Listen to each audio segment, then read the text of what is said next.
Good morning. Welcome back to Dower House Farms. The Beef and Crops Farm, East Cork, south of Ireland, and we put up a video every day to promote Irish agriculture. So I was at Precision Microbes, what do they call it? 30 by 30 or something along those lines. Calf care event last night. It was cow there, the very. She looks fairly alert, but I'm keeping an eye on her. Anyway, yeah, we were at a really good event last night, sort of organised by Precision Microbes. Tommy Heffernan, the vet, was the main speaker. He's excellent, so I'll put in a few clips from that there now. And we're going schooling get some cattle fed. We're going schooling some of the baby 3-year-olds again today, so that should be fun. House, your calf health story. It's feeding calves. I'm going to challenge the status quo a little bit here. And again, this is mostly about ideas, but I think we underestimate the impact of nutrition on our calves on the immune system. And I presume there's a lot of primary producers and dairy farmers in the audience. I have 5 young kids, and I love like knife edge, and I love playing the feed-in. It's probably the biggest impact you're going to see on immunity. And I just notice trends. I'm very lucky to do a good bit of travelling and go to a lot of farms, and I watch trends. And more farmers are looking at more milk for their calves. Now, if you are going to feed more milk, you don't have to go crazy, but just think about it. Have a discussion with your nutrition or vet advisor. Think about it. But we do need to make the link between feeding and immunity. If we think about milk, we think about 70% of calf diseases pre-weaning is coming from scour. And our cows are also passing a lot of these things in their dung, and it's a source of infection. Now, there's plenty dung on farms, so it's about being practical when we think about hygiene. So a couple of tips. The problem with all this stuff is that it's very hard to see disease. And I suppose I've always tried to be visual when I can, and I always think of the time I had glitter. Anyone with kids who's ever taken out glitter will know what it's like. It appears for 2 weeks after. But I was out with a husband and wife team when I was a vet in practice, and they had an issue with crypto.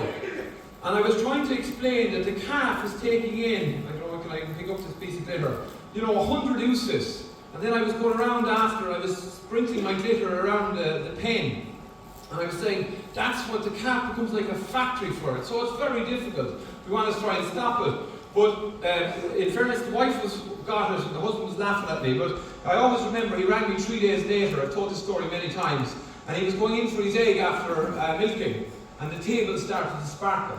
The glitter we had sprayed around the pen. And I think he got it in his head. So when we think about hygiene, we're trying to think about how we can reduce down infection pressure. And where are the key areas on farm. So when we think about the calf, just think about the dump bucket, think about the stomach tube, and think about the feeder. And unfortunately, we couldn't get them involved tonight to go into the bucket, but Fairy Liquid and Milton.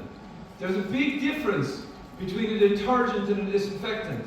And the problem with milk and colostrum is it leaves that slimy layer on the surface. And if we just use a disinfectant, that slimy layer can build and build and build.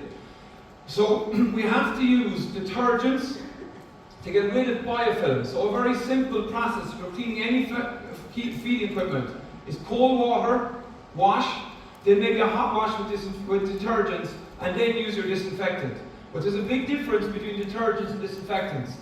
And I think it's that type of attention to detail that can really make a difference when it comes to cleaning. Dermot, you might bring this up. This is a very simple one again, really simple. But this is something that I don't want to get into the politics of dairy calves in the future, thanks Dermot. But when we think about where we are with space for calves, there's a reality, sorry, we'll do all that as well Dermot, if you don't mind, thank you. There's a reality kind of emerging that we're going to have to keep calves on farm for longer. And one of the exciting things tonight about the audience is how young it is. It's great to see so many young faces. And we have a thriving farming industry. I know sometimes when you pick up the papers and television you wouldn't think so, but it's, we have a bright future in the food we produce, I can guarantee you that. But so we have to be investing and thinking about the future. So when we're building calf accommodation, one of the big factors we need to think about is space. So these aren't picture frames. This is a 1.5 metre square. That's what we recommend, or the current allocation for calves is. But I think when it comes to space, this is 2.5 metres square. I know it's going to cost you more money, but it's probably one of the biggest and simplest things that affects disease on farm, is more space per calf.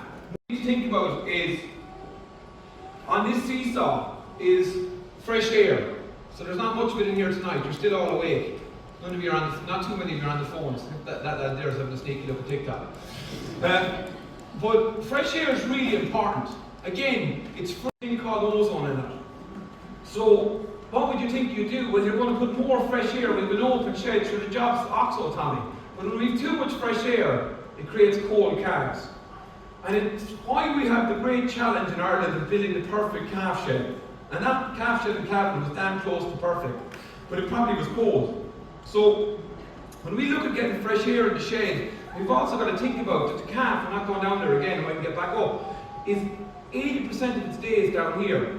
So getting fresh air right in sheds is difficult, but it really, year on year, it may be that your immune system is down in your calves or something else, but oftentimes it can be a sign that air quality is an issue. Coughing calves. Again, we have a very effective tool for assessing air quality in sheds. It's between our eyes. Do you know what I'm talking about? Yeah, our nose. There's a problem with our nose. It never works on our own farm, right?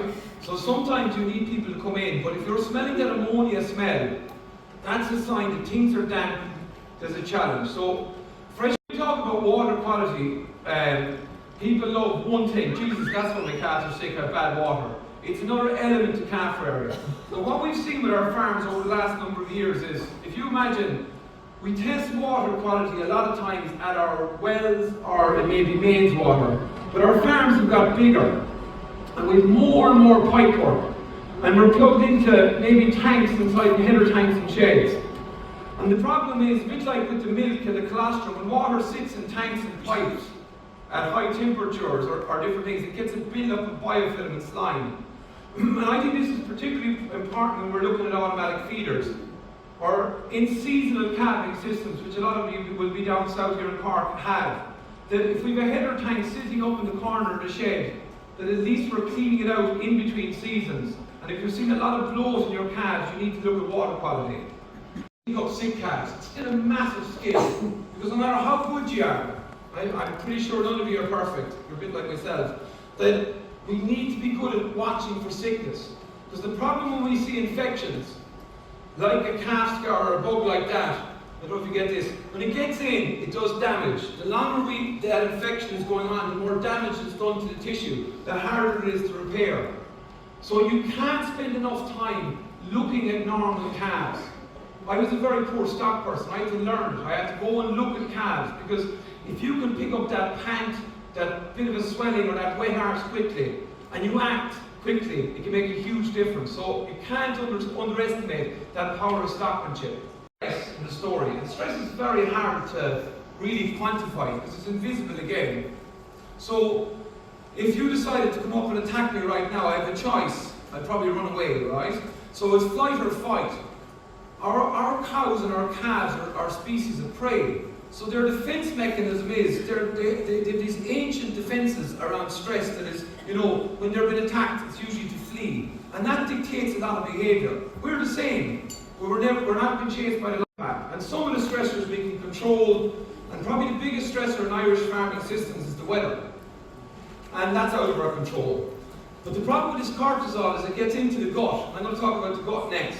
It gets into the gut and has a very negative impact on the functioning of a healthy digestive system and gut. It actually speeds up the motility.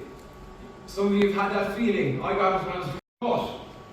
Okay, the problem is I spend a lot of time talking about pathogens and infection pressure and bugs and bacteria on this side. But what I started to realise with this project is there's a whole other world of microbes out there. Beneficial microbes, beneficial bacteria, and there's much more than them, and they're actually part of the immunity story. And when we think about the gut, 70% of the immune system's in the gut, and I'll talk about that. So I'm going to have to try and bring the gut microbiome to life, which is a hard thing to do. But essentially, when we think about inside the gut, we're going to walk into it for the first time. When we think about inside the gut, what are all these microorganisms doing? Bacteria, viruses, protozoa, fungi. They're like another organ. We spend a lot of time talking about the quality of nutrition, the quality of feed. But that feed has to go in and be digested. And in our cells, in our calves, they're actually involved in digestion. So they become a very important part of the performance and gut health story. They're producing stuff that's actually interacting with the cells, and the gut's like a sponge. So there's this whole other organ inside the digestive tract, and it's made up of these biological microbes. They're in soil, they're in our cells, they're in our plants. And nature has created a system where the good microbes are, there's always going to be pathogens. They're actually competing. They're creating a quarrel.